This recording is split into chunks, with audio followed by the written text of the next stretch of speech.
that some people thought never existed. We're going to look at people and events that were dismissed. They were in the Bible, they were nowhere else, and therefore they didn't exist. And we're going to show how again and again and again the experts got it wrong. Let's start not quite at the beginning, but pretty close to the beginning, the global flood.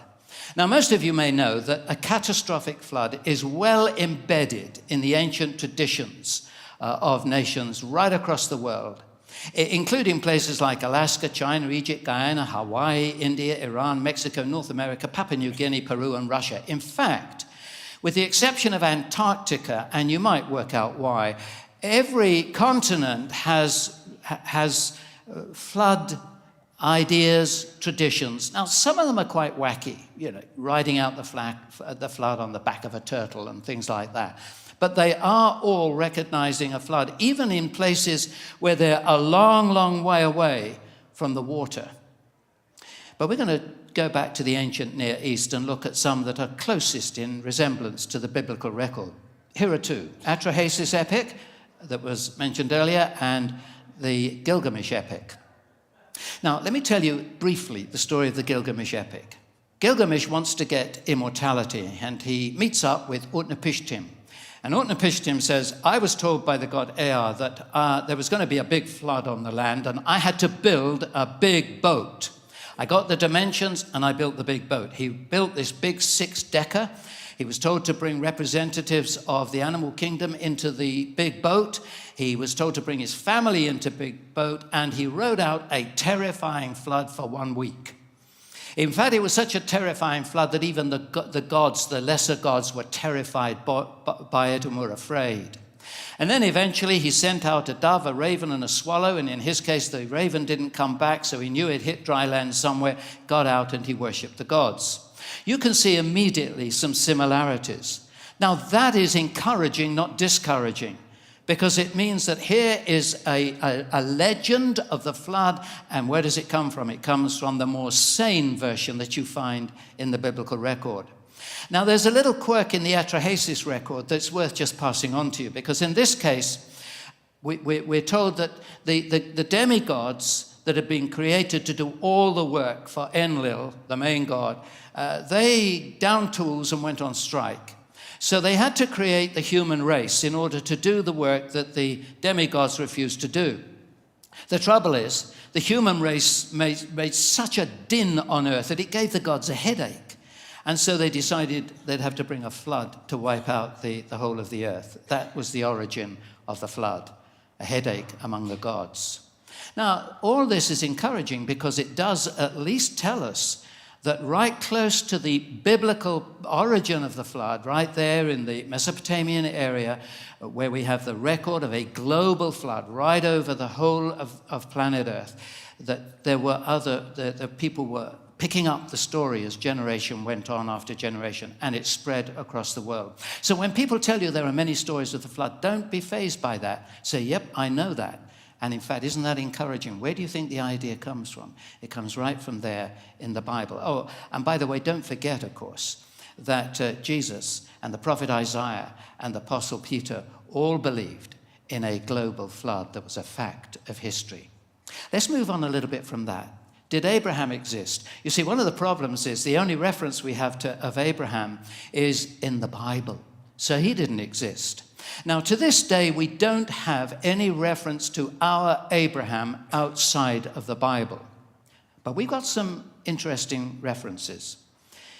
This is an inscription desk of the Mari people, the capital of the ancient Amorites. Now, the Amorites are mentioned around 78 times throughout the Old Testament. They come in lists again and again and again. And they were generally enemies of the people of Israel, and they were one of the many tribes that were taken over when the people went into the Promised Land.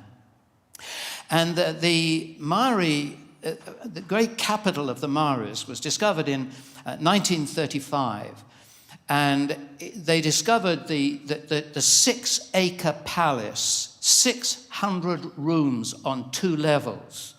But much more important than that was the fact that there were some 20,000 clay tablets, like the one you're looking at, that came to light. And this told us a huge amount of the Ammonite people. Now, the Amorite people were there, roughly speaking, at the time of Abraham. We learn a lot about their culture. And Professor Daniel Fleming, an expert in the Maori documents, has given us the understanding of so much of the culture of the Amorites that's revealed there. And the names that you find. Names in their documents like Noah and Abraham and Laban and Jacob and Gad and Dan and Levi, and many place names that are there. That are well known in the Bible.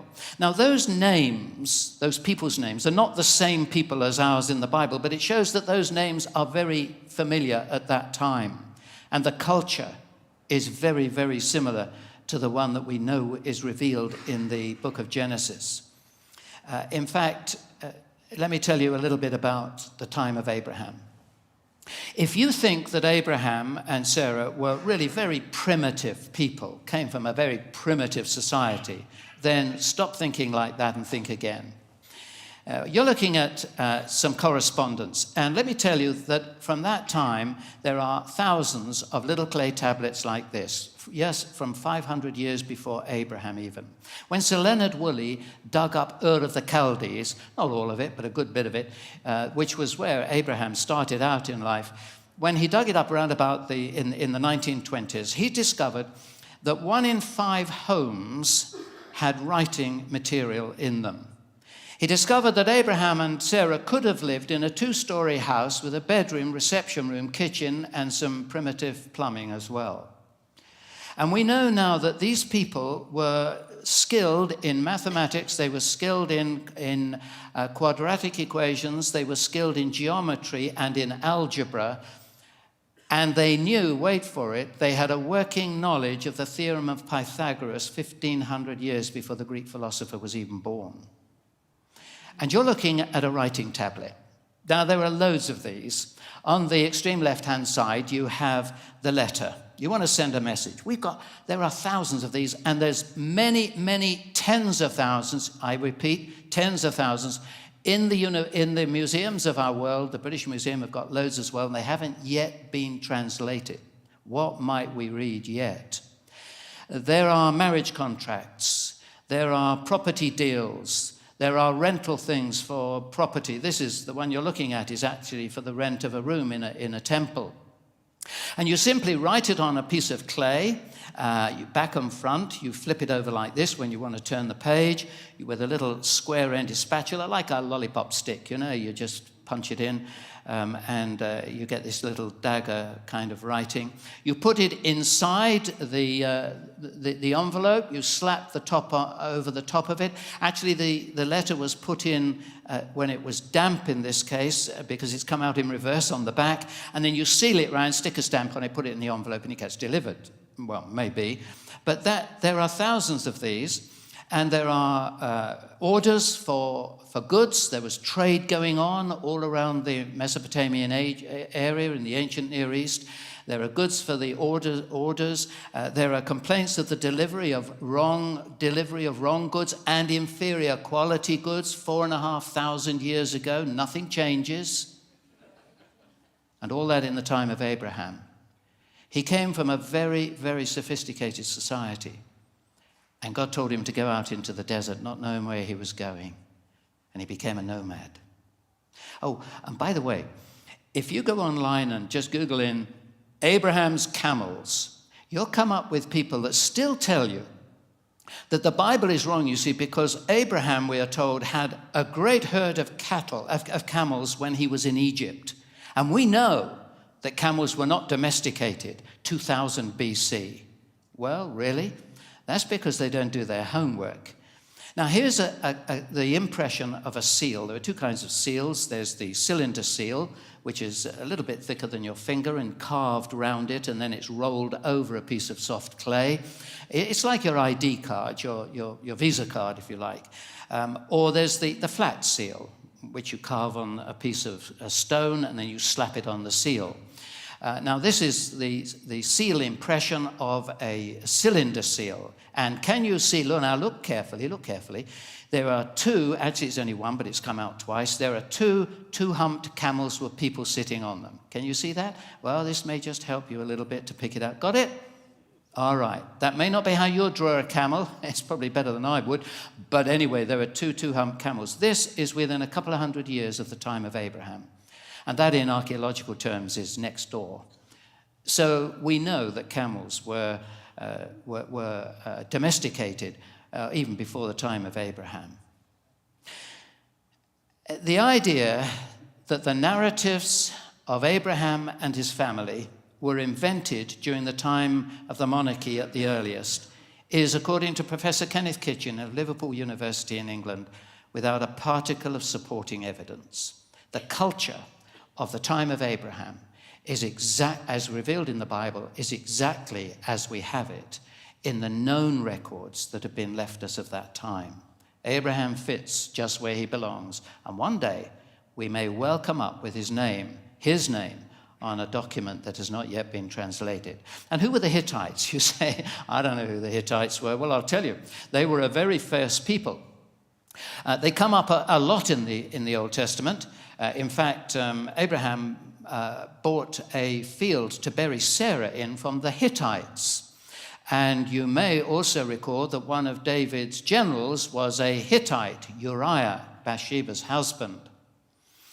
And yet, because we only knew the Hittites from the Bible and they were known nowhere else, they didn't exist. Remember, we're looking at people and events that didn't exist because they were only in the Bible.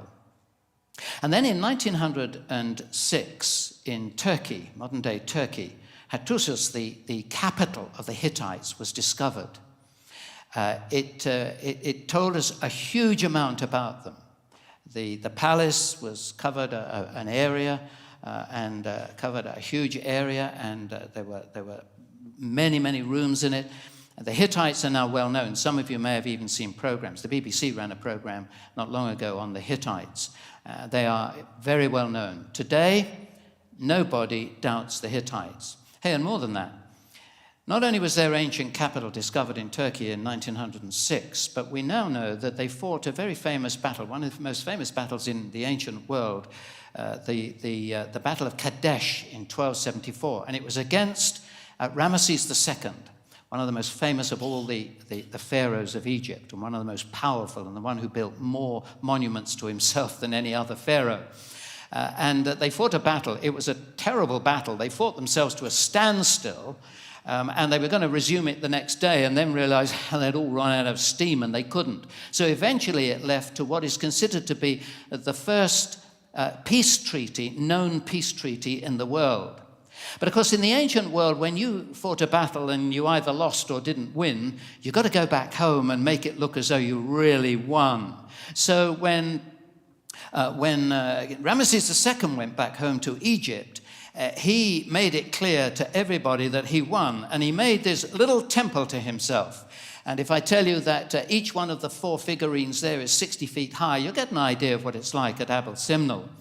And if you go inside there, you're not allowed to take pictures inside, but if you go inside there, the walls are painted beautifully with this Ramesses II treading on all his enemy Hittites, the people that never existed because they were only in the Bible. Everybody believes in the Hittites today. Nobody doubts them. That's the flood. That's Abraham. That's the Hittites. David, a legendary hero, you say? Surely not. Surely, yeah. Critics for many years claimed that David never existed. He was a legendary king. And in fact, what happened was simply this. Either in the time of Josiah or even later, more likely in the time when the Jews were in exile, in the Persian exile, that would be after 539 BC, when they'd been taken into Persian exile, the Jewish scribes sat down and they wrote a history of Israel to bolster their morale while they were in the land of exile. And David was their great heroic king. Now, just as an aside, Can you think of a story of David, if you were making him out to be a heroic king, you wouldn't have included? You've got it. All right. Anyway, they were dumb enough to put that story and make that story up. And here's the great heroic king. Because, you see, there was no evidence of David anywhere outside the Bible. Well, that was until as recently, actually, as 1993, when the Tel Dan inscription was discovered.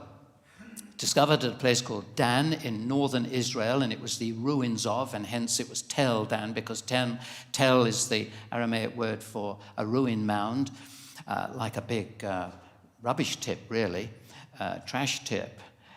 And Tel Dan produced this inscription. What is it? It's the King Hazael of Syria, who refers to the fact that he killed the king of Israel and the king of the house of David, the dynasty of David. Now, no one doubts that this is 796 BC. It has to be because of King Hazael of Syria. That's his dates, and it fits perfectly what we know and where it was found and so on. No one doubts that. But the very fact that he refers to the dynasty or the house of David is interesting because it's only 175 years after David, but more to the point, 300 years before the legends of David were supposedly invented. No serious archaeologist today doubts the existence of David. Of course, they say he wasn't quite as powerful as the Bible says he is, although there's evidence to the contrary of that now, but that's another story I haven't time to tell you. But this David, who never existed, now everybody accepts that he really was not a legendary hero, but a real figure of history. And here's another king that never existed. So you see, we've got the flood, we've got Abraham, we've got the Hittites, we've got David, and there's this guy Sargon. You see, he never lived because his only reference to him was in one single verse in the Bible, Isaiah chapter 20, verse 1. And Sargon was discovered in 1843 by a French archaeologist, Paul-Émile Botta. And Paul-Émile Botta discovered Sargon's fortress, his great fortress city on the banks of the Euphrates River. And this king is now one of the best-known kings of the ancient world. He never existed, remember, but now he's one of the best-known kings of the ancient world. We've got his palace, his library. We know that one of his daughters was a poetess and a prophetess as well. And this is the king who never lived, who actually guarded his palace with two huge 10-ton, 15-feet-high human-headed winged bulls, which is really not bad for a king who never lived. And he's facing a guy who is almost certainly Sennacherib, his son. And we'll come back to him a little bit later on. There's a lot about Sennacherib in the Bible. And as a matter of fact, there's a lot about the Bible in Sennacherib as well. But before we leave Sargon, this is the Sargon who defeated Samaria. That's up in the north, Israel. And in the year 722 BC, he destroyed the capital of Israel in Samaria, and he tells us so, and the Bible tells us so, that he took a lot of the people, as all the ancient kings did, took them out of their land and scattered them in other countries that he had conquered, and then he brought people in from the other countries and settled them in Samaria. Now, when they came in, and the Bible records this quite clearly, the people brought in with them their false gods, and they stirred that in to the worship of Yahweh, the true God. So the people in the north were people that had a totally mixed religion. And the people down in the south, in Judea, based on Jerusalem, who were not defeated by Sargon, they never actually liked the people in the north. The people based on Samaria, the Samaritans, were nasty foreigners for the people down in the south. And that went all the way on until the time of Jesus. So when you read John 4 and verse 9, and you're reminded that the Jews have no dealings with Samaritans, I want you all to immediately think Sargon. We know where it started. It was his fault, 722 BC, when he conquered and defeated the north. So there we have the flood, we have Abraham, we have the Hittites, we have David, we have Sargon. What about this king who never existed, Belshazzar? Rembrandt, I don't know why he painted the picture of Belshazzar's feast, because Belshazzar only came in the book of Daniel and nowhere else in known history. So he didn't exist either. Figment of the writer's imagination. Is that all we can say about him? Well, it's even worse than that, you see, because the Bible implies that Belshazzar was the last king of Babylon when the Persians broke in 539 BC, when they broke into Babylon. It was a bloodless entry, actually, because people hated the king. But the problem is, we knew who the king was. The king, the last king of Babylon, was actually Nabonidus. Here he is, worshipping three of his gods.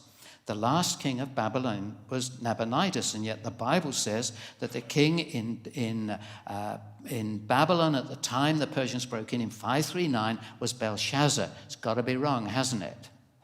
Well, that was until the British consul in Basra, and you all know where Basra is, actually discovered the remains of a temple that had been repaired and dedicated to the moon god. His name was Sin, but that's not our word sin. That's just his name. And he had left 4 time capsules. Here's one of them. They're nowhere near as big as this. They're only about that big, actually, little clay barrels. And it was 4 identical time capsules. And on it, he had a prayer for himself, of course. And he added, and Belshazzar, my firstborn, the offspring of my heart. So now, because we found Belshazzar on a lump of clay, we're allowed to believe him in the word of God in the Bible. But wait a moment. Then who's right and who's wrong? I thought we knew that Nabonidus was the last king of Babylon. Well, this is exactly what historians and archaeologists now know. Nabonidus had been away in Arabia fighting battles for the last 10 years, and he had put his son Belshazzar on the throne as de facto king, and he was on the throne in Babylon, and he was having a whoopee time when, in fact, he saw that writing on the wall, and Daniel interpreted it for him, translated it for him, mene, mene, tekel, upharsin, you've been weighed in the balances and found wanting, and that very night, the enemy broke in, and Belshazzar was killed. So actually, when Daniel was made 3rd ruler in the kingdom as a result of that, number 1, it was a very short-lived honor, and number 2, we now know why he was the 3rd ruler, because Nabonidus was number 1, Belshazzar was number 2, Daniel could only be number 3. Fits perfectly. Remember what we're doing? We're looking at some people and events that supposedly never existed. We've got the flood, we've got Abraham, we've got the Hittites, we've got Sargon, we've got David, and we've got Belshazzar. What about this place, Nineveh, the magnificent capital of Assyria in the time of Sennacherib, the king we've just been thinking about earlier? The problem is, when the Babylons destroyed it, they destroyed it so well that it just disappeared. So where on earth was it? Is it? Or was it ever? In fact, until the 19th century, they were beginning to believe that maybe there never was a place because, you got it, it was only found in the Bible. Well, the problem was compounded because 2 little prophets in the Bible, Nahum, he's very small, you'll find him, I promise you he's there, and Zephaniah, he's there as well, he's a bit bigger, but you'll find him. They prophesied of Nineveh. Nahum said, Nahum 3:15, their fire will devour you. And Zephaniah, God said Nineveh would be made a desolation, a dry waste like the desert. And that is exactly what happened. And we now know that because when Nineveh was eventually discovered in 1847 by Austin Henry Laird, an English archaeologist, the whole city came to life.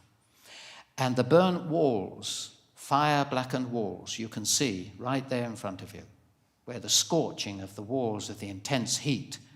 And that's exactly what happened in 612 BC, when the Babylonians actually destroyed the city and wreaked revenge, because earlier the Assyrians had been to Babylon and had done the same thing to them. So it was payback time to Assyria, making Nineveh a desolation, a dry waste in the desert, and the whole city disappeared under the desert floor until in 1847 it was discovered. And when it was discovered, it made news, international news. because a biblical story was literally coming out of the ground. Well, let's go and look at that story just for a moment. You remember the guy who was chatting with his dad earlier? Sargon on the left and Sennacherib on the right. Sennacherib, on his father's death, took over the power of the kingdom, and the very first thing he did was want to collect rent from all the subject nations that should have been paying him. This is all written in the Bible, and it's all written in Sennacherib's records as well. In fact, this is not a Bible text. This is Sennacherib's record himself.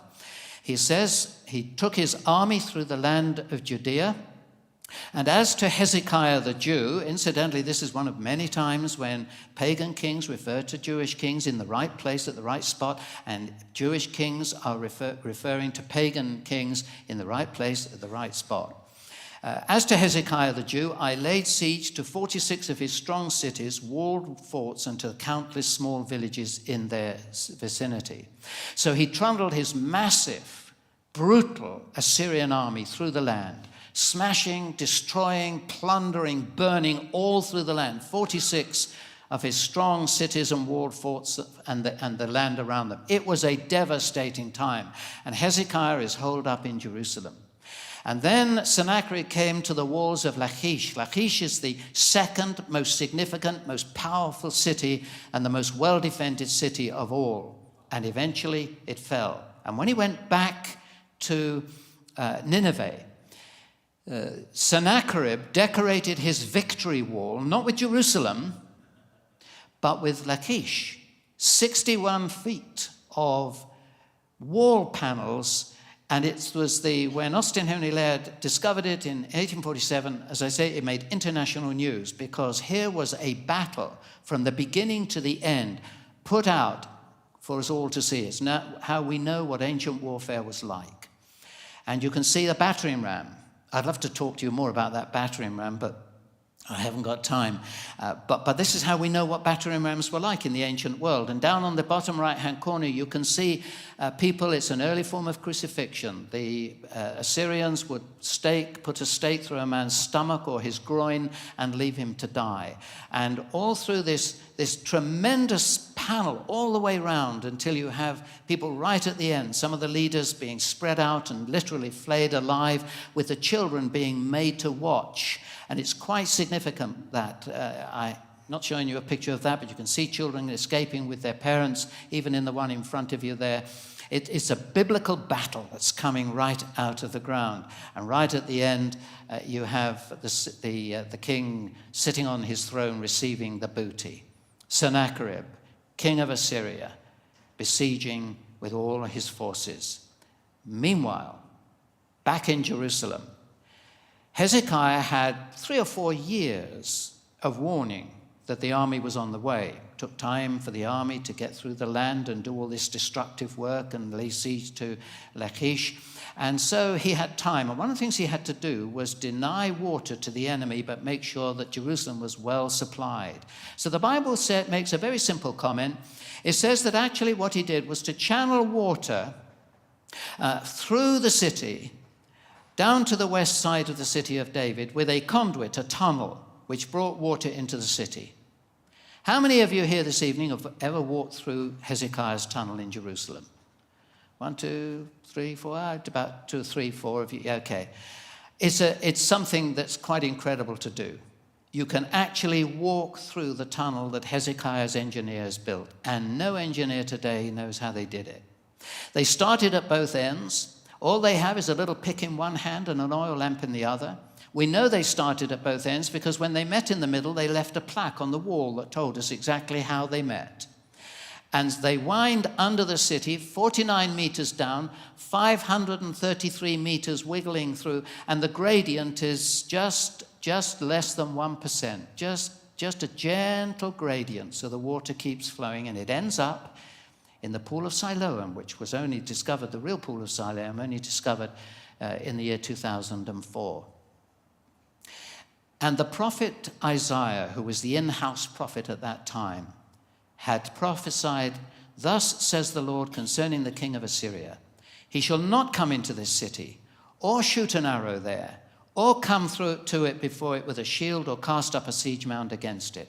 And that is exactly what happened. If you know your biblical story there, you know that the record makes it absolutely clear that overnight the army was decimated by an unseen hand.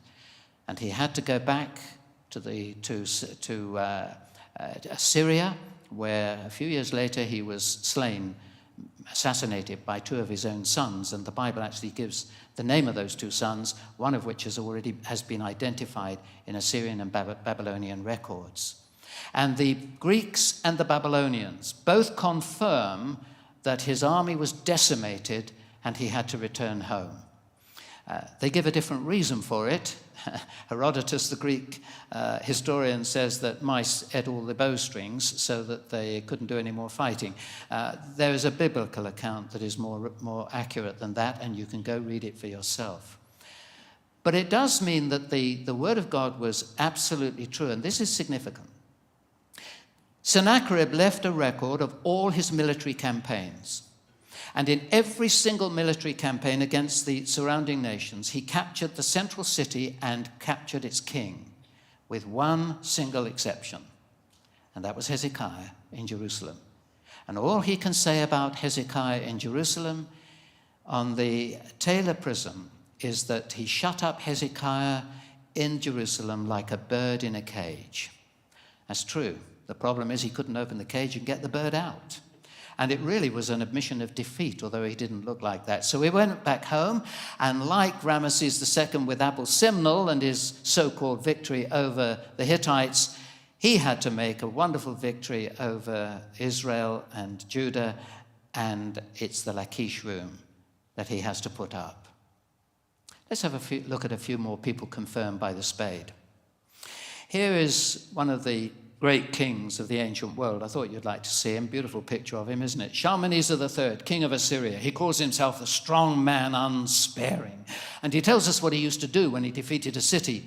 He would make a terrible heap of skulls outside the city and make the rivers run with blood. And on the stela that you're looking at here, he records the Battle of Karkar in 853 BC. Now, that battle is not recorded in the scriptures.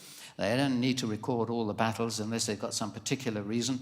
But what's significant is that on the back of this, and if you nip around the back of the screen, you can see it afterwards. If on the back of it, he has a reference to this particular Battle of Karkar. It was some fight. There were 61,000 troops against him, and that included, that was the infantry, and there were 4,000 chariots, and there were 1,900 cavalry and 1,000 camels, and he defeated them. And he says he slaughtered 14,000 of them, and there wasn't room to bury the people. But the reason I'm mentioning it is because he mentions on the back, Ahab, king of Israel, put 10,000 infantry and 2,000 chariots, that's half the chariot force, into this battle.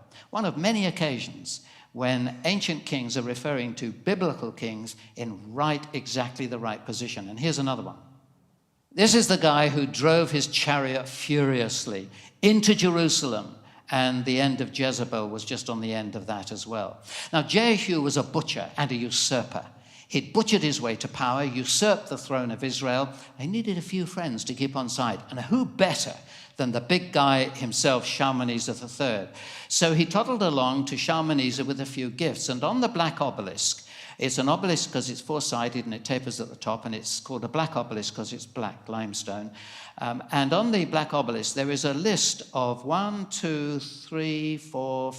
kings who are bringing tribute to Shalmaneser III. And the second row down has a kneeling figure there bringing tribute to him, and the text above it in cuneiform writing tells us that this is Jehu, son of Omri, bringing tribute to the king. And as you go round the obelisk, you will see all the gifts that he brought. Another king, Ahab, Jehu, mentioned very clearly in ancient pagan records. This is incidentally the only depiction we have of an Israelite or Judean king, which is not surprising because even at their worst, they obeyed the commandment not to make a graven image of their king. And you might be interested in this. I mentioned earlier the seal impression of what I said was a cylinder seal. Now, these are some seal impressions of the flat seals, if you like, the one carved in stone and slapped onto a piece of clay. And here's a seal impression that has on it Ahaz, king of Judah, and Hezekiah, son of Ahaz, king of Judah. Now listen, everything I'm telling you is accepted by the world of archaeology, and this is not denied. They accept this. I can tell you how they found them later on if you want me to. And this one belongs to Shebna-Yahu, or Shebna, the servant of the king. Now, he was the bad boy in the palace. And if you want to know why he was a bad boy in the palace, just read Isaiah 22 and you'll find out. But I love this. You remember Jeremiah? He was the prophet, in-house prophet, at the time when the Babylonians were closing in on the city. And whereas Isaiah told the people in the city of Jerusalem, it's okay, God's on your side. He's not going to break in. Sennacherib won't get into this city. Jeremiah, a few centuries later, had a very different message. He said, it's all up. God's finished with you. You might as well surrender now. Now, that didn't go down very well with people trying to defend themselves against the Babylonians. He was the most hated man in the city. And in fact, so hated that you may recall how they dropped him into a well, and it was only an Ethiopian who pulled him out again. But two of the big conspirators against him was Gedaliah, son of Pasha, and Jehukal, son of Shelemiah. And here's their seals. Nobody doubts that these are the seals of those two guys. But this is the best one. Jeremiah had a scribe. He's the guy who would write down the prophecy that Jeremiah would give. And his name was Baruch, or Berechiah. His name appears often in the book of Jeremiah. You'll find it, Baruch, Berechiah. And here is his seal. In fact, there were two seals. The other one, not this one, the other one's got a fingerprint on it. Do you know we might even have the fingerprint of Jeremiah's secretary, Baruch? Now listen, I didn't say we have. I said we could have. It's got to be somebody's thumbprint anyway. But these are evidences of how real these people were. People and events who once never existed. What about some instructions that were never given? Well, one of the most famous is this one. You see, when the people were brought back from, when the Persians overcame the city of Babylon, Cyrus was the top guy. He was the king of Persia, fabulously wealthy. And he made a decree, according to the Bible, that the God of heaven had given him all these kingdoms, and he told the Jews that if they wanted, they could go back to Jerusalem, they could rebuild their temple, rebuild their city, and take their gods with them. And they said, we haven't got any gods. But I'll tell you what we would like. We'd like all the stuff that Nebuchadnezzar nicked out of the temple. And he said, right, you can take that as well. And there's no recession here in Persia. We'll pay some of the costs of travel as well. All that's in the book at the end of Chronicles, books of Ezra, Nehemiah. You'll find it all there. And the critics said, nonsense. Because we know that the ancient kings, almost all of them, like Sargon, took the cream of the population out and brought other people in, but they didn't do the opposite. They didn't tell people you could go home. So that's wrong to start with. Well, that was until a lump of clay was found. This is known as the Cyrus cylinder. It's so important that it sits in its beautiful glass case in the middle of the British Museum, and you can walk right round it, and it's still the national icon of Iran. It went on tour there a few years ago, and they gave it back. It's a replica is in the headquarters in New York of the United Nations. It's been translated into all 27 languages of the UN, the official languages. And why? Because they consider it's the world's first, earliest charter of freedom. In fact, it's compared with our English Magna Carta. I think there's a bit OTT, frankly, but if they want to believe that, that's fine with me. And why? Well, I'll tell you why.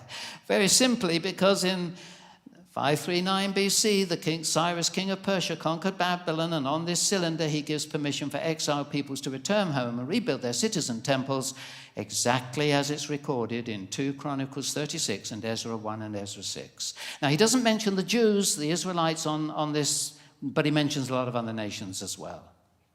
One order that was never given, but nobody doubts it today. And Here's another guy. Do you recognize him? Who's that? Well, you know who he is, don't you? Caesar Augustus. Now, you remember he made a very important order, didn't he? But of course he didn't, because, well, I mean, the Jews, the Romans didn't have regular taxes, and anyway, they didn't expect people to go back to their place of birth to be registered. That's nonsense, isn't it? So they thought. We now know for a fact that the Romans had regular taxation. We've got many of them on record. And more to the point, here is a census order from the Roman governor of Egypt in the year 104 AD, that's in the time of Trajan, and he's ordering all men to return to their homes for a census. That's exactly what was commanded in the record that's there in Luke's gospel. Just a few more people confirmed by the spade. This is, I think, interesting, because if you go to the ruins of the theatre at Corinth today, there's a marble pavement in front, and there's an inscription on it, and it says, Erastus, the city treasurer, laid the pavement at his own expense. And when Paul is writing to the Romans, he's writing from Corinth, and this is one of the greetings he gives. He says that Erastus, the city treasurer, is sending greetings. Now, the city treasurer and the word that is used in the inscription is not identical, but it's the same position with a financial responsibility. This is almost certainly the Erastus in Paul's letter to the Romans and the one who laid the pavement. And one of the reasons for that is that according to the Greek lexicon of proper names, only 1 in 1,100 men would have the word name Erastus. Not a common name like Brian, but it was a very unusual name. We almost certainly have a reference here to the biblical Erastus. But what is unquestionable is that when Paul and Barnabas wound up on Cyprus at Paphos, Luke, recording it, tells us that Paul was a man, that Sergius Paulus was the Roman governor at that time. And he was, he says, a man of intelligence. Well, of course he was, because he accepted the gospel. And an inscription discovered in 1877 near Paphos on Cyprus confirms that Sergius Paulus was proconsul in AD 47, exactly at that time when Paul and Barnabas would have been there. I want briefly to introduce this guy to you. Now, an archaeologist is really a scholar with a bucket and spade. And Professor William Ramsay, who was professor at Oxford and Aberdeen, he gained 3 honorary fellowships, 9 honorary doctorates. He was knighted in 1906 and gained the Victorian Medal of the Royal Geographical Society for his work in archaeology of Asia Minor, that is modern-day Turkey, at the time Luke wrote his Gospel and the Acts of the Apostles. Now, he was not a fool. He was a sharp guy. But what's interesting with William Ramsay, it was that when he began his training and his studies, he went to Germany, to Tübingen, and he studied under some of the greatest German critics of the day. And they told him, if you go to Asia Minor and you start digging up Asia Minor, you will discover that the Gospel of Luke and the Acts of the Apostles don't figure in history. They'll be wrong everywhere. So he went with that in his mind. He believed that he would find out that actually Luke, if he was the writer of Acts and the Gospel, would be wrong everywhere. This was his conclusion at the end of his studies. You may press the words of Luke in a degree beyond any other historians, and they stand the keenest scrutiny and the hardest treatment. Christianity did not originate in a lie, and we can and must demonstrate this.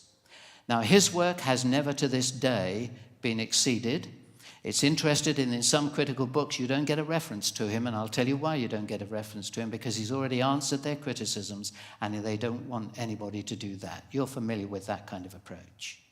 Luke was a very accurate historian. You can do the sums yourself. These are mine, but you can do them yourself and check it out. In the Gospels and Acts, Luke refers to 117 living people by name, 114 towns, provinces, islands, seas, and other identifiable places, 25 political, military, social, or religious events that are well known to history. He refers to the famine in Acts 11, the famine in Judea, the expulsion of the Jews from Rome under the Emperor Claudius in Acts 18, and both of those are found in first century texts. Luke was a very accurate historian. And he wanted people to check him out. He was quite happy for that. That's why he was prepared to give names. He said, if you don't believe this, go and ask them. Go and check it out. Luke must have kept a notebook. You say, a notebook in the first century? Well, yes. Here's a first century notebook. Now, here's a good idea. Take a slither of wood, or if you prefer, parchment. Punch a couple of holes. Actually, this one's got 4 holes, 2 on each side. Punch a couple of holes in the bottom, put a ring through it, and guess what you've made? A ring binder, a notebook. Now, the Greeks didn't have any name for this, so they stole the Latin word membrane. And when Paul was writing to Timothy, you remember he said, will you bring me the scrolls and the parchments? The word parchments he uses there is not a Greek word at all, though the rest of the letter to Timothy is in Greek. It's a Latin word, membrane. Paul was using a notebook. People were literate. People were writing. People were keeping notes. And there is no reason at all why the gospel writers should not have been keeping notes at the time that Jesus was alive. And many other people would have been doing the same. This whole idea of oral tradition, going on, Chinese whispers, the argument, it just is nonsense. There were notebooks surrounding in the first century. The Apostle Paul, in one of his letters, wrote very movingly, remember Jesus Christ risen from the dead, as preached in my gospel, for which I am suffering. If we have died with him, we will also live with him. If we endure, we will also reign with him. And the early Christians knew what it was to suffer for him. Here on this piece of marble is a crude carving of a donkey-headed man spread-eagled on a cross. And beside it, in misspelt Greek, are the words, and there's a little man standing there with his hand up in worship, are the words, Alexamenos worships his God. You see, the early Christians were often called asinari, donkey people, because Jesus rode a donkey into town. And hence the mocking piece of graffiti, a donkey-headed man on a cross. Maybe you couldn't see it very easily. I've picked it out for you here. Got it? But what I love is this. Underneath, in perfect Latin, somebody has written, Alexamenos is faithful. And I love to think that maybe at night, Alexamenos himself slipped out under the cover of darkness and completed the graffiti. You can mock, you can laugh, but Alexamenos is faithful. He's worshipping his crucified Lord. And one of the most moving pictures I think you'll ever see is this one called The Christian's Last Prayer. I want you to look at it carefully. You see the Christians kneeling there in prayer. There's an elder praying. There are women. Look carefully. There are children. And the lions and wild beasts are about to be set on them. What you haven't yet noticed is that all around there are Christians burning on stakes. Tacitus, the Roman historian, tells us that Nero actually ordered this kind of thing, illuminated his garden parties with burning Christians. They were prepared to suffer as our suffering brothers and sisters are across the world today because they believed passionately in the death and the resurrection of Jesus Christ. If you go to the Garden Tomb in Jerusalem today, as some of you doubtless will have been, you'll see there's a tomb there. Don't let them tell you that it's the tomb Jesus was buried in, because it isn't. It's actually older than that. Jesus was buried in a new tomb, 1st century. This is older than that. But it's very much like it. You can go inside, you can see where the body would have been laid, and as you turn around and come out again, you'll see there's a note on the side that says, he's not here, for he is risen. You see, the resurrection of Jesus Christ demonstrates who he is and what he came to do. Or, as the Apostle Paul wrote, Christ died for our sins in accordance with the Scriptures. He was buried, he was raised on the 3rd day in accordance with the Scriptures. And those Scriptures we can trust. They are historically accurate. They are theologically accurate, and they are accurate for your sake and mine, that we might find true salvation in the risen Christ. Thank you for listening.